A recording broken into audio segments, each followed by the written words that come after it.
Welcome back to the deep dive, everyone. If you're enjoying these, dives into fascinating topics, hit that subscribe button so you don't miss out on future episodes. Today, we're going to be taking a look at the work of Frank Suarez, Oh, Frank Suarez. true pioneer Yeah, in the world of metabolism, who sadly passed away a few years ago.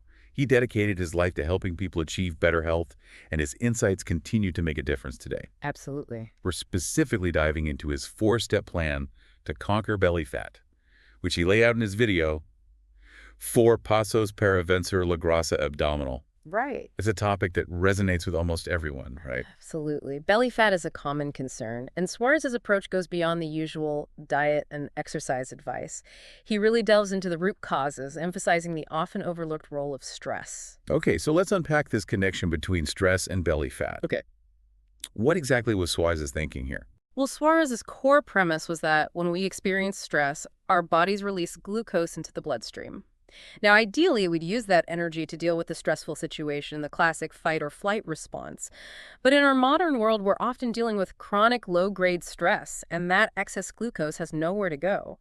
It ends up getting stored as fat, primarily in the abdominal area. So it's like our bodies are stuck in this constant state of preparing for battle, but never actually using that energy. Instead, it just turns into belly fat. That's fascinating and a little bit alarming, Yeah. but what can we do about it? Well, that's where Suarez's 4 steps come in. He provides a roadmap to not only reduce stress, but also improve our body's ability to handle it in the first place. All right, I'm ready for this roadmap. What's the first step? Step 1 is all about increasing your stress tolerance. Yeah. Suarez observed that people with low energy and sluggish metabolisms often find themselves feeling more stressed and irritable. It's a vicious cycle. That makes a lot of sense. It's like when you're running on fumes, even the smallest things can feel overwhelming. So how do we break out of that cycle and build up our resilience to stress? Suarez proposed some practical solutions, and the first one might surprise you: drink more water. Okay. He was incredibly specific about this, even providing a formula: body weight in kilograms divided by 7 equals the number of 250 milliliters glasses of water you should drink daily. For those who prefer pounds, it's your weight in pounds divided by 16, which equals the number of 8-ounce glasses you need. So hydration is key.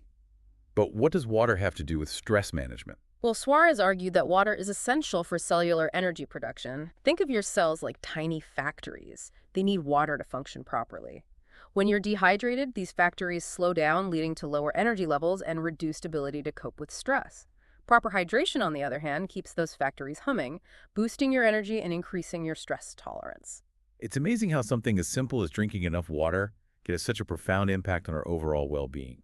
Absolutely, and Suarez didn't stop there. He also highlighted the importance of green juices, specifically those made with leafy green vegetables and a squeeze of lemon. Now, we all know green juice is good for us, but what's the specific link to stress reduction? It's all about magnesium.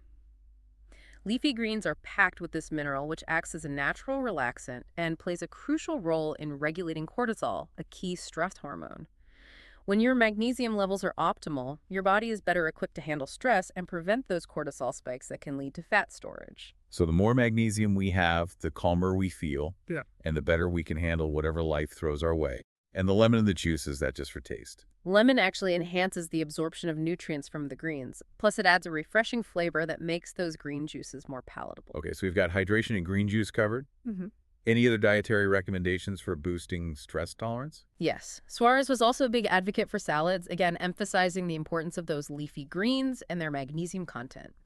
Magnesium not only helps regulate cortisol, but also promotes relaxation by calming the nervous system. It's interesting how these simple natural solutions can have such a powerful impact on our ability to cope with stress. It seems like a much gentler approach than just relying on willpower to tough it out. Exactly. Suarez believed in giving the body the resources it needs to thrive, rather than forcing it to endure stress. So we've built this foundation of resilience through hydration and magnesium-rich foods. What's the next step in Suarez's plan to beat belly fat? Step 2 gets into the specifics of our diet, focusing on identifying what Suarez called aggressive foods. Aggressive foods. What exactly does that mean? This was Suarez's term for foods that cause a rapid and significant spike in blood glucose levels. You see, when our blood sugar rises quickly, our bodies release a surge of insulin to bring it back down. But this insulin surge can also promote fat storage, particularly in the abdominal area. So we're not just talking about foods that are high in calories or fat. It's about how they affect our blood sugar levels. Precisely. And to help people identify these aggressive foods, Suarez came up with a handy acronym, TAM. Tam, I'm intrigued. Tell me more. T stands for wheat, A stands for rice, and M stands for corn. Suarez believed that these three seemingly harmless staples were often the culprits behind those blood sugar spikes and subsequent belly fat storage. Hold on. Wheat, rice, and corn. These are like the cornerstones of so many diets. Yeah. But why did Suarez single out these particular foods? He observed that many people experience significant blood sugar spikes after consuming these grains. He was particularly concerned about corn, especially genetically modified varieties. He believed that GMO corn might have a different impact on blood sugar regulation compared to non-GMO corn. That's interesting. The debate around GMOs is certainly a complex one. So how could someone figure out if these TAM foods are actually problematic for them personally? Suarez was a big advocate for self-experimentation. He recommended using a glucometer to test your blood glucose levels before and 2 hours after eating a meal containing one of these foods. If your glucose spikes dramatically after eating that slice of bread or bowl of rice, that's a sign that it might be an aggressive food for you. So it's like becoming your own food detective, gathering data and observing how your body responds.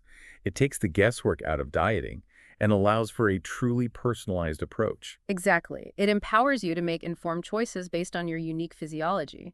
Suarez even shared an anecdote about a woman named Melanie who lost 6 pounds in just 1 week by simply eliminating TAM foods from her diet. Wow, 6 pounds in a week just from cutting out wheat, rice, and corn.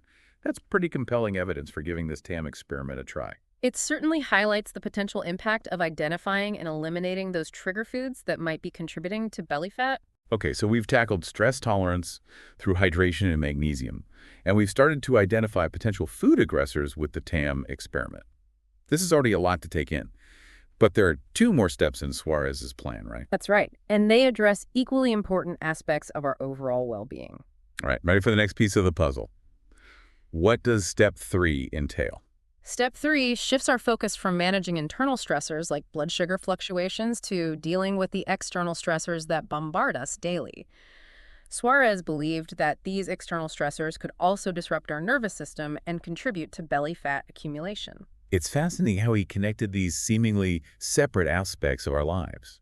So what kind of external stressors did he have in mind? Well, one that might surprise you is electromagnetic fields, or EMFs, emitted from devices like Wi-Fi routers and cell phones. Wait, so our Wi-Fi could be stressing us out. I've heard about EMFs before, but I never really considered their impact on things like belly fat. It might sound a little out there, but Suarez believed that constant exposure to EMFs could disrupt the delicate balance of our nervous system. He compared stress to an electrical current building up within the body and saw EMFs as another source contributing to this overload. Okay, so if EMFs are like adding more voltage to our already stressed out systems, how do we reduce this exposure? Suarez recommended a simple but effective practice: minimize your exposure to EMFs, especially during sleep. He advised turning off your Wi-Fi at night and keeping electronic devices, especially cell phones, away from your bed. That's something I can definitely try. Are there any other techniques for discharging this stress current, as Suarez put it? Suarez was a strong advocate for the practice of grounding, also known as earthing. Grounding. I think I've heard of this, but could you explain exactly what it is and how it works? The idea is that by physically connecting with the Earth's natural electrical charge, we can help neutralize the buildup of excess electrical energy in our bodies. It's like plugging yourself into a giant battery that helps to rebalance your internal circuitry. That's a great analogy. So how do we actually ground ourselves? The simplest way is to walk barefoot on natural surfaces like grass, sand, or soil. The direct contact with the earth allows electrons to flow from the earth into your body, helping to discharge that built-up stress current. So ditch the shoes and get grounded. I like it. It seems so simple, yet I can see how it could be incredibly powerful. Even if you can't go for a barefoot walk, simply touching a tree or a plant can offer some grounding benefits. Wow. I never thought about it that way, but it makes sense. We are, after all, part of this interconnected web of life. It's fascinating how these ancient practices like walking barefoot and connecting with nature are now being supported by modern science. It really speaks to the deep wisdom of our ancestors and their understanding of our connection to the natural world. All right, so we've talked about minimizing external stressors through EMF reduction and grounding. What's the final piece of Suarez's plan to beat belly fat? The fourth and final step might seem obvious, but it's crucial: prioritize quality sleep. Sleep. We all know we need it. But how does it tie into belly fat specifically? Well, when we don't get enough sleep, our bodies produce more of the stress hormone cortisol. And as we've already discussed, cortisol can lead to increased belly fat storage. Plus, poor sleep can disrupt our hormone balance, leading to increased appetite and cravings for sugary, fatty foods. So it's a double whammy. Lack of sleep not only increases stress hormones, but also makes us more likely to reach for those unhealthy snacks that contribute to belly fat. Exactly. It's a vicious cycle that can be hard to break.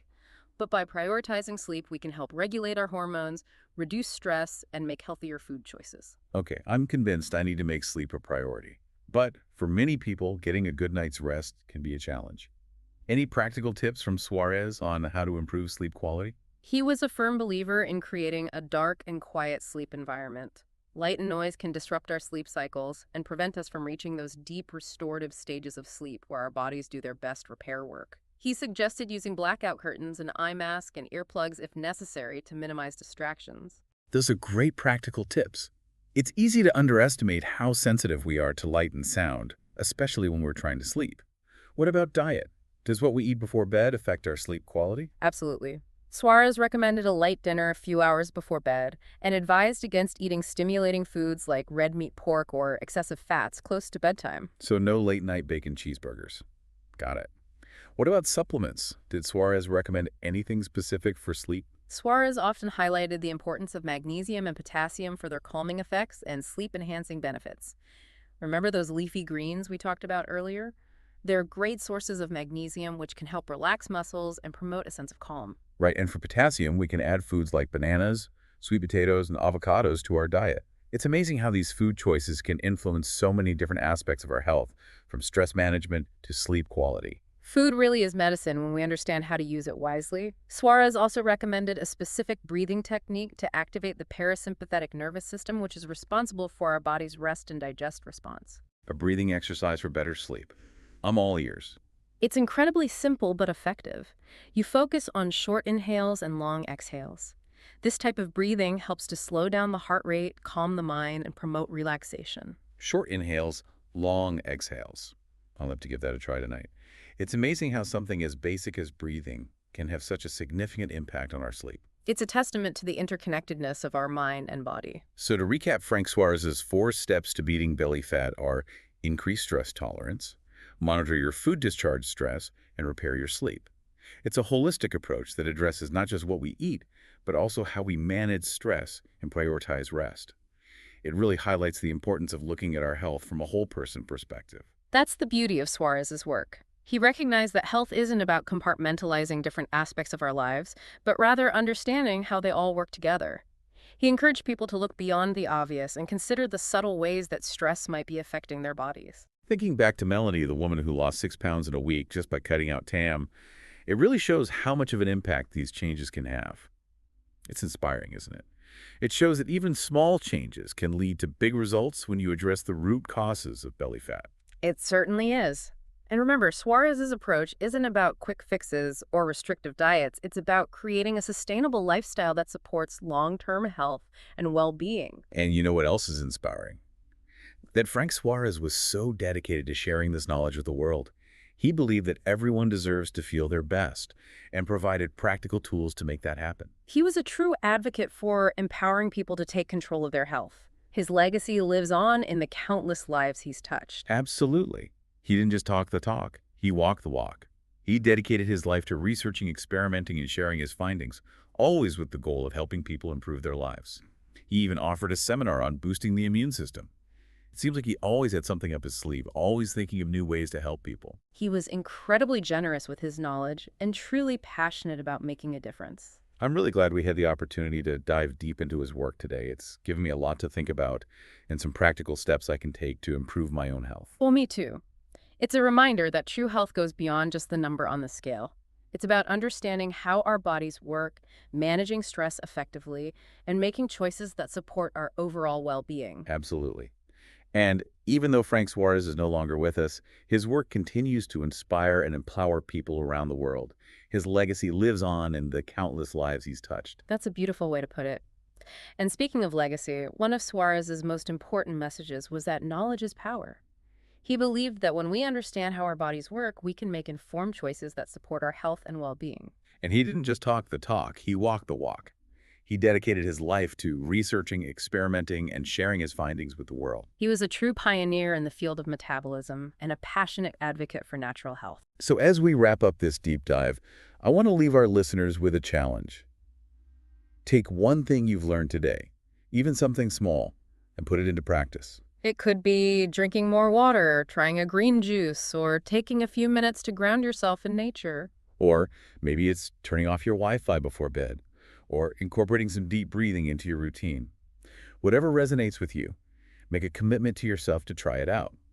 You might be surprised by the positive impact it has on your health and your life. And who knows, maybe it'll spark a lifelong journey of learning and discovery, just like Frank Suarez intended. That would be a wonderful tribute to his legacy. And of course, if you enjoyed this deep dive, don't forget to subscribe to the channel and share it with your friends. We're here every week exploring fascinating topics and sharing insights that can help you live a healthier, happier life. Until next time, stay curious, stay informed, and keep diving deep.